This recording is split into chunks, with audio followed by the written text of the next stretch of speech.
Kehancuran Ka'bah menjadi tanda-tanda terakhir mendekati hari kiamat. Kehancuran tersebut dilakukan oleh suatu bangsa tertentu agar umat Islam tidak dapat lagi menunaikan ibadah haji. Ketika ibadah haji tidak dapat lagi ditunaikan, keadaan itulah yang menjadi salah satu tanda dekatnya hari kiamat. Rasulullah SAW pernah bersabda dalam suatu hadis yang diriwayatkan dari Abu Sa'id Al-Khudri radhiyallahu anhu, hari kiamat tidak akan terjadi sebelum Ka'bah ini tidak lagi didatangi orang untuk menunaikan ibadah haji. Hadis riwayat Hakim dan Abu Ya'la. Kehancuran Ka'bah yang dilakukan oleh Zu As-Suwaiqatain, yakni bala tentara dari bangsa Habasyah.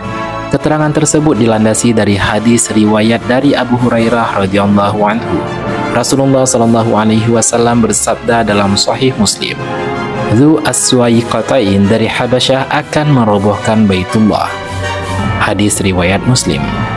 Mengutip Dr. Umar Sulaiman Al-Ashqar dalam buku Kisah-Kisah Gaib dalam hadis Sahih, Rasulullah SAW pernah menyebutkan ciri-ciri dari kelompok tersebut. Dikatakan bahwa pemimpinnya berkulit hitam, berlangkah lebar, bagian ubun-ubunnya tidak berambut, ada kebengkokan pada bagian tangannya, dan kedua paha saling berjauhan satu sama lain. Selain itu, diceritakan bahwa Zu As-Suwaiqatain memiliki betis yang kecil. Hal itulah yang membuatnya dijuluki dengan Suwaiqatain atau pemilik dua betis yang kecil. Julukan tersebut dibuat oleh Rasulullah SAW berdasarkan ciri-ciri fisiknya. Satu riwayat hadis dari Abdullah bin Amru menggambarkan bagaimana Zu As-Suwaiqatain menghancurkan Ka'bah dengan merampas perhiasan Ka'bah, melepas kain penutup Ka'bah atau kiswah, hingga merusak Ka'bah dengan cangkul dan sekopnya. Ka'bah dihancurkan oleh Zu As-Suwaiqatain dari Habasyah, perhiasannya dirampas, dan lepaskan kain penutupnya. Seakan-akan aku melihat kepalanya botak dan bengkok tulang-tulang persendiannya. Ia menghantam Ka'bah dengan cangkul dan sekopnya. Hadis riwayat Ahmad. Isnad hadis di atas disebut jayyid atau kuat. Pasalnya, keterangan di atas diperkuat oleh sabda Rasulullah SAW yang dinukil dalam kitab hadis Abu Daud. Diceritakan lebih lanjut bahwa kelompok tersebut juga berhasil mengeluarkan harta terpendam yang ada di Ka'bah.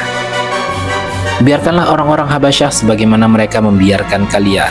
Sesungguhnya hanya Zu As-Suwaiqatain dari Habasyah yang akan mengeluarkan harta simpanan Ka'bah.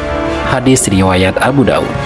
Kemunculan pertama Zu As-Suwaiqatain terjadi pada masa Nabi Isa alaihissalam dan kemudian diutus kembali ke bumi pasca kebinasaan Ya'juj dan Ma'juj untuk menghancurkan Ka'bah. Meski demikian, setelah kebinasaan Ya'juj dan Ma'juj, manusia sempat mendapatkan ketentraman dan kelimpahan rezeki kembali.